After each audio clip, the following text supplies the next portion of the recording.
बात करेंगे भोजशाला विवाद को लेकर। जिस तरह से सुप्रीम कोर्ट ने फैसला सुनाया, भोजशाला विवाद से जुड़ी हुई बड़ी खबर सामने आ रही है। सुप्रीम कोर्ट ने लंबित मूल विवाद मामले को अब हाईकोर्ट को भेज दिया है। हाईकोर्ट के डिवीजन बेंच 2 हफ्ते में सुनवाई करे। सुप्रीम कोर्ट ने यह कहा, एएसआई की सीलबंद रिपोर्ट को ओपन कोर्ट में खोले। सुप्रीम कोर्ट ने यह भी कहा तो हाईकोर्ट एएसआई रिपोर्ट की कॉपी दोनों पक्षों को दे। दोनों पक्ष रिपोर्ट पर 2 हफ्ते में दर्ज करा सकते हैं आपत्ति। तब तक भोजशाला में यथास्थिति कायम रहेगी। ये सुप्रीम कोर्ट में आज सुनवाई हुई है। फैसला लिया गया है वसंत पंचमी, कल पूजा को लेकर, इसके साथ ही नमाज अदा करने को लेकर, और इसके साथ ही बड़ी बात यह है कि हाई कोर्ट को अब ये जांच सौंप दी है। तो इस वक्त की ये बड़ी खबर आपको बता रहे हैं।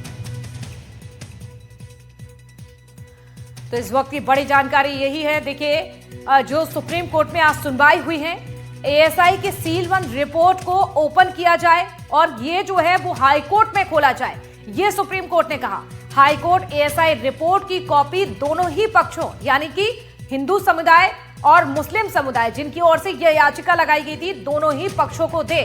दोनों ही पक्ष रिपोर्ट पर 2 हफ्ते में किसी भी तरह की अगर आपत्ति है तो 2 हफ्ते का दोनों ही समुदाय को यह समय दिया गया है।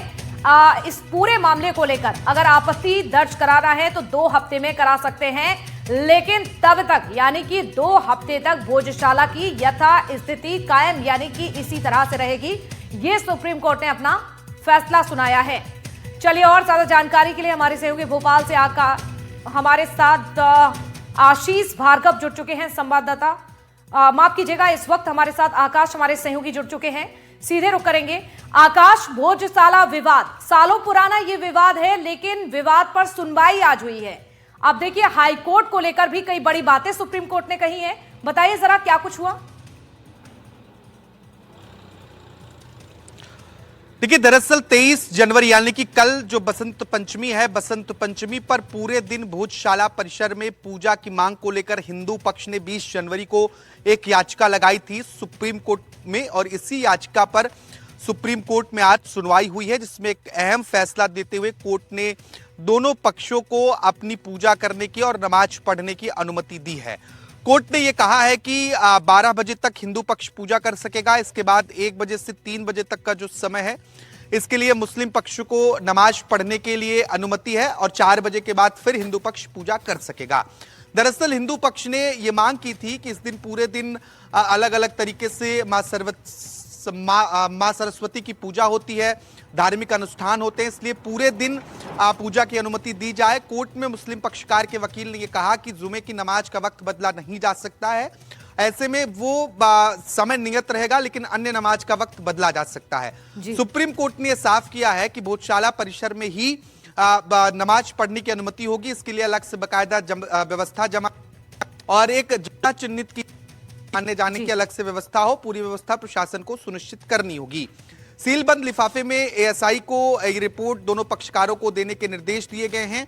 इसके साथ ही जो पक्षकार हैं वो अपनी आपत्ति भी प्रस्तुत कर सकते हैं। सुप्रीम कोर्ट ने इस मामले को हाई कोर्ट भेज दिया है। अब मामले की सुनवाई जो है वो आगे हाई कोर्ट में होगी। फिलहाल कल ये निर्णय मान्य होंगे। धार कलेक्टर ने भी ये बात कही है कि जब तक लिखित आदेश नहीं आ जाते हैं, कोई किसी तरीके की टिप्पणी करने से बचें।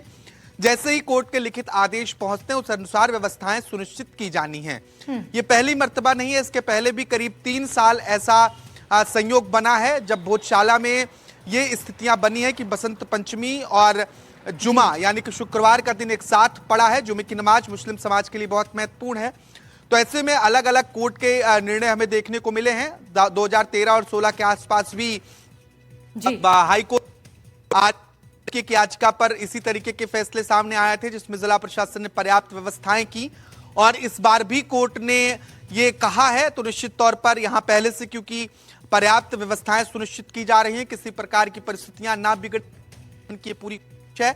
इस सुरक्षा व्यवस्था के साथ साथ ड्रोन से और आर्टिफिशियल इंटेलिजेंस से भी निगरानी की जा रही है। जी बिल्कुल, यानी कि प्रशासन की अपनी तैयारियां पूरी हैं ताकि किसी भी तरह का माहौल खराब ना हो। चलिए, बहुत शुक्रिया आकाश आपका जानकारी देने के लिए। तो भोजशाला को लेकर सुप्रीम कोर्ट की ओर से देखिए फैसला सुनाया गया है। आदेश भी सामने आ चुका है। बसंत पंचमी की पूजा और नमाज दोनों होगी। सुप्रीम कोर्ट ने यह कहा है नमाज 1 से 3 बजे के बीच में पढ़ी जा सकेगी। ये भी सुनवाई की बड़ी बात है। नमाज के लिए मंदिर परिसर में ही अलग से जगह निर्धारित होगी। तो पूजा और नमाज पढ़ने वालों के लिए विशेष पास की व्यवस्था भी होगी। ये भी कहा सुप्रीम कोर्ट ने। बसंत पंचमी की पूजा के लिए भी अलग जगह निर्धारित होगी। पूजा के लिए कोई समय सीमा हालांकि निर्धारित नहीं है। यह भी सुप्रीम कोर्ट ने सुनवाई में कहा। तो भोजशाला विवाद को लेकर सुप्रीम फैसला सामने आ चुका है। आज यानी कि 22 जनवरी को लेकर सुप्रीम कोर्ट में सुनवाई होनी थी। सुनवाई पूरी हो चुकी है और सुप्रीम कोर्ट ने अपना फैसला सुना दिया है। तो पूरे ही मामले को लेकर सुनवाई हुई और सुनवाई की बड़ी बातें आपको बता दें। बसंत पंचमी यानी कि कल 23 जनवरी को जिस तरह से बसंत पंचमी का उत्सव मनाया जाएगा, मां सरस्वती की पूजा की जाएगी। सबसे बड़ा सवाल यही था कि आखिरकार पूजा होगी या तो फिर नमाज अदा की जाएगी, लेकिन दोनों ही समुदायों को देखते हुए सुप्रीम कोर्ट ने अपना फैसला सुना दिया है। तो देखिए जैसे ही भोजशाला विवाद को लेकर सुप्रीम फैसला हुआ तो अब इस पूरे मामले को लेकर बयानबाजी का दौर भी तेज हो गया है। मामले पर जीतू पटवारी ने बयान दिया। सुप्रीम कोर्ट ने जो निर्देश दिया है वह न्याय संगत है। जीतू पटवारी ने यह कहा इसका पालन सबको मिलकर करना चाहिए। जीतू पटवारी की ओर से यह कहा गया है। ऐसा है कि पहले तो हम सब भारत के एक नागरिक का दायित्व है कि भारत की प्राचीन सभ्यता, संस्कार, यहाँ की परंपरा, यहाँ का भाईचारा, यहाँ का सांप्रदायिक सौहार्द हम सब मिलकर इसकी रक्षा करें। जो सुप्रीम कोर्ट ने निर्देश दिया है वो न्याय संगत है। उन्होंने हिंदुओं के समय पे पूजा करनी चाहिए, मुस्लिम भाइयों को अपने समय पर नमाज अदा करनी चाहिए और इसका पालन सबको मिल के करना चाहिए। ये कांग्रेस पार्टी का स्पष्ट मत है। मैं मानता हूँ ऐसे में सरकार की जिम्मेवारी है कि जो लोग इस तरह की सुप्रीम कोर्ट के निर्देश के अलावा बात करते हैं, तो मोहन यादव गृह मंत्री हैं, उनकी सरकार है, वो कैसे इसको टैकल करें, उनकी जिम्मेवारी है, करना चाहिए। तो देखिए जीतू पटवारी को आप सुन रहे थे। वहीं भोजशाला मामले पर कांग्रेस विधायक आरिफ मसूद ने कहा है कि 2016 में इंदौर हाईकोर्ट में मैंने पिटीशन लगाई थी, तब भी ऐसी स्थिति बनी थी। आज सर्वोच्च न्यायालय ने फिर से स्पष्ट कर दिया है कि संविधान सर्वोपरि है। ये 2016 में मेरी पिटीशन लगी थी हाईकोर्ट इंदौर में, तब भी ऐसी स्थिति बनी थी और मैंने हाईकोर्ट इंदौर से आग्रह करा था कि लाइन एंड ऑर्डर मेंटेन कराया जाए, दोनों समाज के दोनों पर्व अच्छे से मनाए जाएं, जोहर की नमाज, जुमे की नमाज भी हो और बसंत पंचमी की पूजा भी होना चाहिए। और ये काम जिला प्रशासन का है जो 2016 में बाखूबी कराया गया था। कुछ लोग फिर नफरत फैलाकर कल आने वाले जुमे पे फिर यही पोजीशन बन रही थी जिसको नफरत फैलाने का काम कर रहे थे। आज सर्वोच्च न्यायालय ने उस चीज को फिर स्पष्ट कर दिया कि संविधान सर्वोपरि है, मोहब्बत होना चाहिए, नफरत की कोई जगह नहीं है, नमाज भी होगी और पूजा भी होगी, कोई रुकावट नहीं होगी। चलिए